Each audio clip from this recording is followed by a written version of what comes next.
Reporter breaking. തദ്ദേശ തെരഞ്ഞെടുപ്പിനെ നേരിടാൻ നിർണായക നീക്കങ്ങൾ നടത്തി സ്വതന്ത്ര മത്സ്യത്തൊഴിലാളി ഫെഡറേഷൻ. തിരുവനന്തപുരം ജില്ലയിൽ 3 മേഖലകളായി തിരിച്ച് പ്രവർത്തനം ആരംഭിച്ചു. തെരഞ്ഞെടുപ്പിൽ നിർണായക ശക്തിയായി സംസ്ഥാനത്തെ തീരദേശ ഗ്രാമങ്ങൾ മാറും. ലത്തീൻ അതിരൂപതയുടെ തെരഞ്ഞെടുപ്പ് നയവുമായി ഇതിന് ബന്ധമില്ലെന്നും ഫെഡറേഷന്റെ സംസ്ഥാന അധ്യക്ഷൻ സ്റ്റെല്ലസ് റിപ്പോർട്ടറിനോട് പറഞ്ഞു. കേൾക്കാം. തദ്ദേശ തെരഞ്ഞെടുപ്പ് നടക്കുകയാണ്. ഇനി ഒരു കാരണവശാലും കേരളത്തിലെ ഒരു മുന്നണിക്കും മത്സ്യത്തൊഴിലാളികൾ അടിമപ്പെടില്ല. ഈ കഴിഞ്ഞ കടലാക്രമണത്തിൽ തന്നെ ഒരു ജനപ്രതിനിധി പോലും ഇത്രയും ദുരന്തം അനുഭവിച്ചിട്ടും ഈ മേഖല തിരിഞ്ഞു നോക്കിയില്ല. വർക്കല മുതൽ കൊല്ലങ്കോട് വരെ ഒരു കൂട്ടായ്മ രൂപപ്പെടുകയും ഈ തെരഞ്ഞെടുപ്പിൽ നിർണായകമായ ഒരു മുന്നേറ്റമായി ഈ കൂട്ടായ്മ മുന്നോട്ട് പോകും. ഈ കൂട്ടായ്മയായിരിക്കും ഈ വരുന്ന തെരഞ്ഞെടുപ്പുകളിൽ നിർണായകമായ തീരുമാനങ്ങളെടുത്ത് അതിന് അടുത്ത തെരഞ്ഞെടുപ്പുകൾ വരുമ്പോൾ അതിൻ്റേതായിട്ടുള്ള റിസൾട്ട് ഞങ്ങൾ ഉണ്ടാക്കിയെടുക്കുന്നതായിരിക്കും. അരുൺ സോളമൻ, തദ്ദേശ തെരഞ്ഞെടുപ്പിലെങ്കിലും ഈ തീരദേശ മേഖലകളിലെ ഗ്രാമങ്ങളും അവിടുത്തെ വാർഡുകളും നിർണായകമാണ്.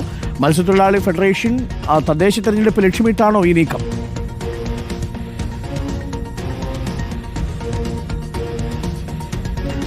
അരുൺ, നേരത്തെ തന്നെ ലത്തീൻ അതിരൂപത ഒരു നിർണായക നീക്കവുമായിട്ട് മുന്നോട്ട് വന്നിരുന്നു. പക്ഷേ അത് സമുദായത്തിൽ നിന്നുള്ള ജനപ്രതിനിധികളെ ലക്ഷ്യം വെച്ചുകൊണ്ടായിരുന്നു. പക്ഷേ ഇത് ലത്തീൻ അതിരൂപതയുടെ നയവുമായി ബന്ധമില്ല എന്നുള്ളത് തന്നെയാണ് കേരള സ്വതന്ത്ര മത്സ്യത്തൊഴിലാളി ഫെഡറേഷൻ വ്യക്തമാക്കിയിരിക്കുന്നത്. ഇതിൽ ജാതി മത കക്ഷി രാഷ്ട്രീയ ഭേദമന്യേ തങ്ങൾക്ക് അനുകൂലമായിട്ടുള്ള തങ്ങളുടെ മത്സ്യത്തൊഴിലാളി മേഖലയുമായി ബന്ധപ്പെട്ട് നിലപാടെടുക്കാൻ കഴിയുന്ന വ്യക്തികളെ കണ്ടെത്തി തെരഞ്ഞെടുപ്പിൽ മത്സരിപ്പിക്കുമെന്നാണ് ഇപ്പോൾ വ്യക്തത വരുത്തിയിരിക്കുന്നത്. ഇതിൽ ജില്ലയിൽ നിന്ന് ഇപ്പോൾ 3 സോണുകളായി തിരിച്ച് പ്രവർത്തനം ആരംഭിച്ചിരിക്കുകയാണ്.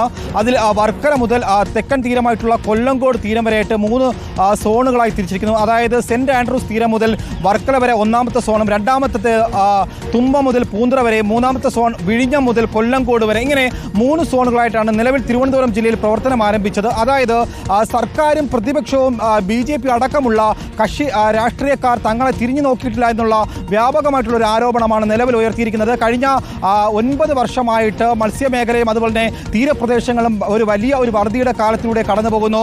തീരശോഷണം സംഭവിക്കുമ്പോൾ സർക്കാരിൻ്റെ ഭാഗത്തുനിന്ന് അനുകൂലമായിട്ടുള്ളൊരു സമീപനം ഉണ്ടായിട്ടില്ല. ഒരു ജനപ്രതിനിധി പോലും തീരപ്രദേശത്ത് വന്ന് തിരിഞ്ഞു നോക്കിയിട്ടില്ല. ആ ഒരു സാഹചര്യത്തിലാണ് ഇത്തരത്തിൽ ജാതി മത കക്ഷി രാഷ്ട്രീയ ഭേദമന്യേ ഇത്തരത്തിൽ തിരഞ്ഞെടുപ്പിനെ നേരിടാൻ വേണ്ടിയിട്ടുള്ള ഒരു നീക്കവുമായിട്ട് ഇപ്പോൾ സ്വതന്ത്ര മത്സ്യത്തൊഴിലാളി ഫെഡറേഷൻ വന്നിരിക്കുന്നത്. നേരത്തെ നമുക്കറിയാവുന്നതുപോലെ ലത്തീൻ അതിരൂപത മുന്നോട്ട് വന്നിരുന്നു. പക്ഷേ അത് സാമുദായിക നീക്കമാണ്. പക്ഷേ അതിൽ നിന്ന് വ്യത്യസ്തമായിട്ടാണ് ഇപ്പോൾ സ്വതന്ത്ര മത്സ്യത്തൊഴിലാളി ഫെഡറേഷൻ വന്നത്. മറ്റൊന്നായതുകൊണ്ട് ഇത് കേരളത്തിലെ മുഴുവൻ തീരപ്രദേശങ്ങളിലും വ്യാപിപ്പിക്കുമെന്നുള്ള ഒരു മുന്നറിയിപ്പ് കൂടിയാണ് നിലവിൽ നൽകിയിരിക്കുന്നത്.